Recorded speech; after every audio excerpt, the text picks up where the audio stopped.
कुछ निर्णय लिए जा सकते हैं। अभी इस तरह के आकलन होते हैं और हर पार्टियों में इस तरह के आकलन किए जाते हैं। जयंत चौधरी जी हमारे राष्ट्रीय नेता हैं और उनका व्यक्तित्व है, इसलिए उन पर लोगों का विश्वास है कि अगर मुख्यमंत्री बनते हैं तो प्रदेश का कल्याण होगा। बिल्कुल। अखिलेश जी आपके पास आना चाहेंगे, क्योंकि अगर हम राहुल गांधी की बात करते हैं, जो भी बयान आपकी पार्टी की तरफ से आते हैं उससे इतना तो साफ है कि राहुल अगर कांग्रेस जीती यहाँ से, वो राज्य की कमान संभालने नहीं जा रहे हैं। और अब लौटते हैं जयंत चौधरी पर, कुछ ना कुछ ख्वाहिश जरूर है, सांसद हैं, उसके बावजूद विधानसभा का चुनाव वो लड़ रहे हैं। अगर ऐसी स्थिति होती है यहाँ पर कि आप लोग सरकार बनाने की स्थिति में पहुंचते हैं, तो क्या ये हो सकता है कि कांग्रेस के बाहर कोई मुख्यमंत्री बनके निकले?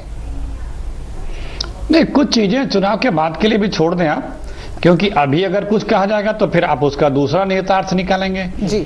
तो उसमें बात की बात तो निकालना है, निकलेगा। प्रश्न यहाँ यह है कि उत्तर प्रदेश के जो हालात हैं, जो पिछले 22 वर्षों में हिंदुस्तान में उत्तर प्रदेश का जो एक स्थान था, जो एक गौरव था, उस स्थान और गौरव को लाना है। वो कैसे आएगा?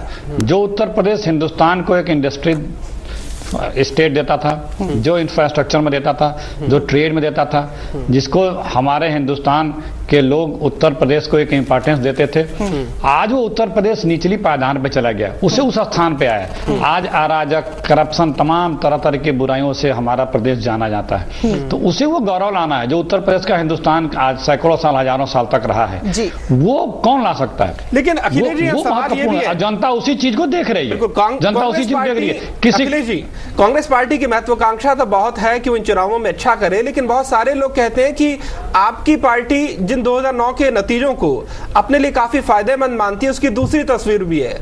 मसलन अजहरुद्दीन सांसद हैं, लेकिन उनके इलाके में उनकी छवि है कि वो यहां पर आने को उसी तरह से टालते हैं जिस तरह से वो एक बाउंसर को टाल दिया करते थे। संजय सिंह के बारे में कहा गया कि वो अमेठी के अलावा कहीं प्रचार करने नहीं गए, नाराज थे। जब आप ही की पार्टी से जुड़े लोग, कद्दावर नेता उस तरह से प्रचार नहीं कर रहे, जनता के साथ संपर्क नहीं साध रहे हैं, तो फिर आप कैसे बेहतर नतीजों की उम्मीद कर सकते हैं?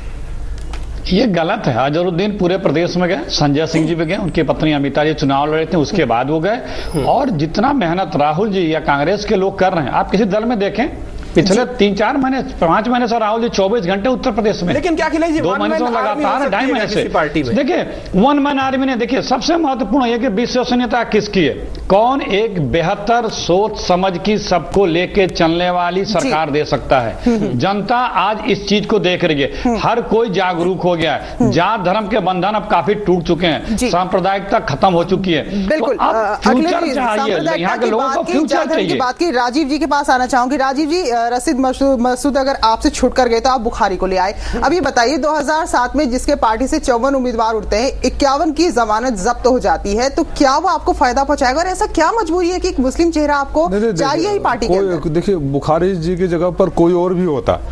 इस समय उत्तर प्रदेश में सत्ता परिवर्तन के लिए समाजवादी पार्टी के कार्यकर्ता पिछले 5 सालों से संघर्ष कर रहे हैं। तो और जब वो मौका नहीं, हम किसी के लिए नहीं, जिस मौके पर जब हम संघर्ष कर रहे हैं, बुखारी जी हो, XYZ कोई भी हो, आकर हमें बोलता है कि हम आपके संघर्ष में आपके साथ खड़े हैं, हम समर्थन कर रहे हैं, हम भी चाहते हैं कि सत्ता का परिवर्तन हो, तो हम मना क्यों करें?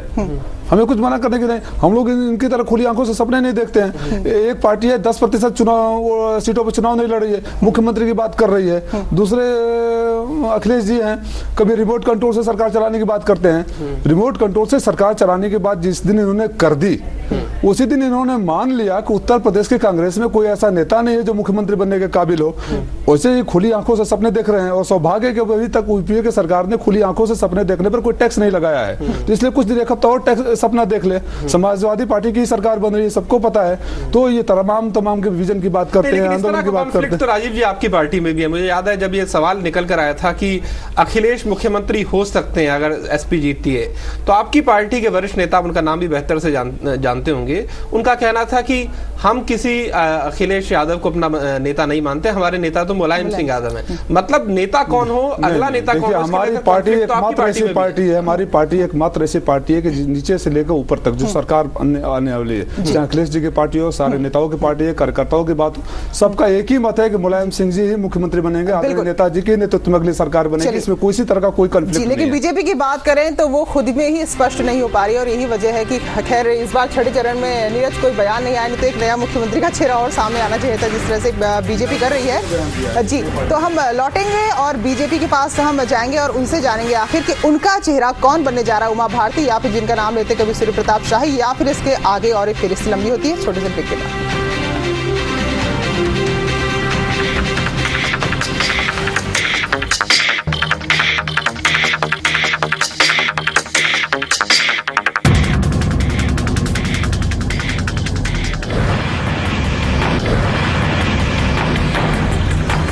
ब्रेक के बाद स्वागत है आप सभी का। राजीव अग्रवाल जी का रुख करना चाहूंगी, बीजेपी सांसद है। राजीव जी, अभी ब्रेक पर जाने से पहले बात हो रही थी कि पार्टी के चेहरे के नेतृत्व की हम बात कर रहे थे। बीजेपी की अगर बात करें, उम्मीद ये थी कि हर पार्टी का युवा चेहरा सामने आ रहा है, शायद कोई एक ऐसा चेहरा बीजेपी में भी नजर आ जाए। वरुण गांधी की बात कर रहे हैं हम, लेकिन वो कहीं नजर नहीं आते। इसके अलावा हर चरण के साथ और ज्यादा उम्मीदवार जो मुख्यमंत्री पद के हैं उनके नाम सामने आते हैं। तो क्या ये पसोपेश बीजेपी के अंदर बनी हुई है?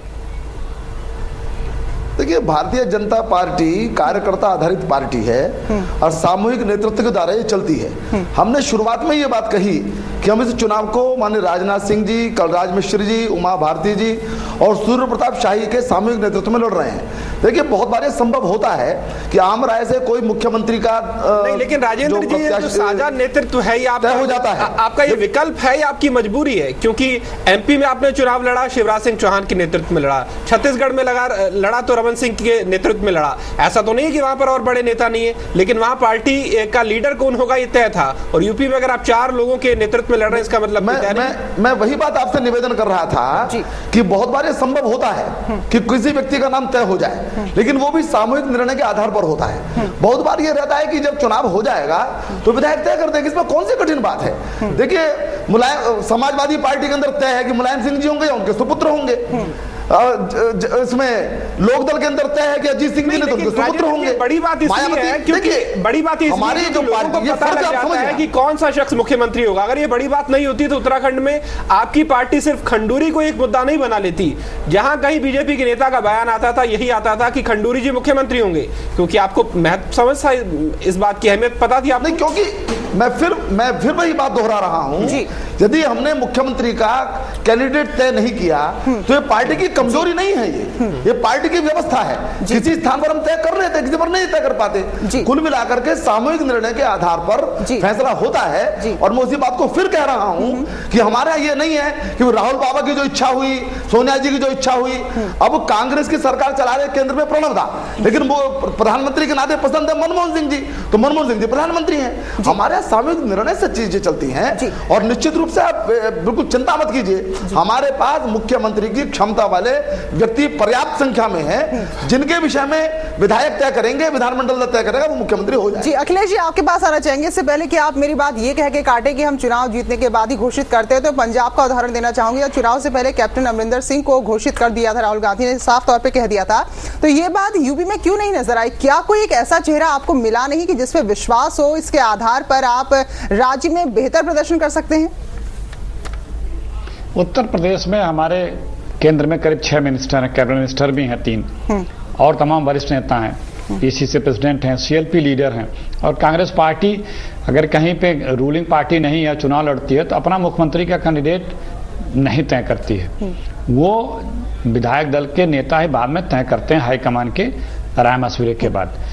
उत्तर प्रदेश में सबको ये पता है कि जो हमारे नेता हैं उत्तर प्रदेश में, वो किसी से किसी भी प्रकार के क्षमता में या उनकी सोच में या उनका जो विजन है उसमें, या आप जो राजनीतिक परिवेश में जो इसको यूं भी कह सकते हैं कि पार्टी को खुद अविश्वास नहीं है, क्योंकि अगर विश्वास कैप्टन अमरिंदर सिंह पर था तो उनका नाम बता दिया। अब रीता बहुगुणा जोशी जी कहना नहीं चाहिए, खुद अपना पिछला चुनाव हार गई थी, तो पार्टी कैसे कह देगी कि मुख्यमंत्री पद की दावेदार? नहीं, मैंने अमरिंदर सिंह के प्रधान मुख्यमंत्री का तो सुना नहीं, हम चुनाव लड़े थे, लेकिन ये है कि वो आउटगोइंग हमारे सीएम हैं, हमारे सीएम रहे हैं, वहाँ सीएलपी के नेता हैं। जो यहाँ पे भी जो सीएम हमारा तो अभी कोई है नहीं कि आउटगोइंग सीएम रहे हो पिछले चुनाव में, तो हमारा जहां पे भी चुनाव होता है, अगर सरकार है तो ठीक है, उसका नेतृत्व रहता है, वो चलता है, और फिर चूंकि वही रूलिंग है तो इसलिए वो हम यही बात राजीव जी से जानना चाहेंगे। राजीव जी, अब इसे रीजनल पार्टियों की ताकत कह लीजिए, कमजोरी कह लीजिए, राष्ट्रीय पार्टियां इसलिए तय नहीं कर पाती हैं क्योंकि बहुत सारे चेहरे होते हैं और उनमें लेकर सहमति नहीं बन पाती। अब रीजनल पार्टियों के लिए कहा जाता है कि अगर कोई बाप है तो उसके बाद अगला नेता बेटा ही होगा, और शायद यही वजह होती है कि कोई कॉन्फ्लिक्ट होता भी नहीं। इसे आप ताकत मानते हैं अपनी? नहीं, देखिए ऐसा जरूरी नहीं कि बाप है तो बेटा होगा, जब बेटे को जनता स्वीकार करेगी तभी होगा। और ये सच्चाई है कि उत्तर प्रदेश में अखिलेश यादव इस चुनाव के बाद तो सबसे बड़े नेता बनकर उभरेंगे नेताजी के बाद।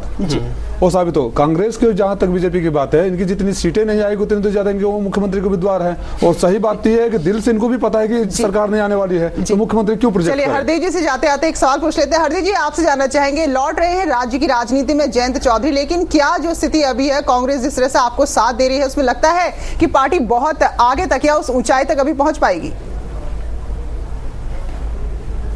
मैंने बताया पहले भी कि देखिए, योग्यता के आधार पर मुख्यमंत्री के पदों पर चयन होता है।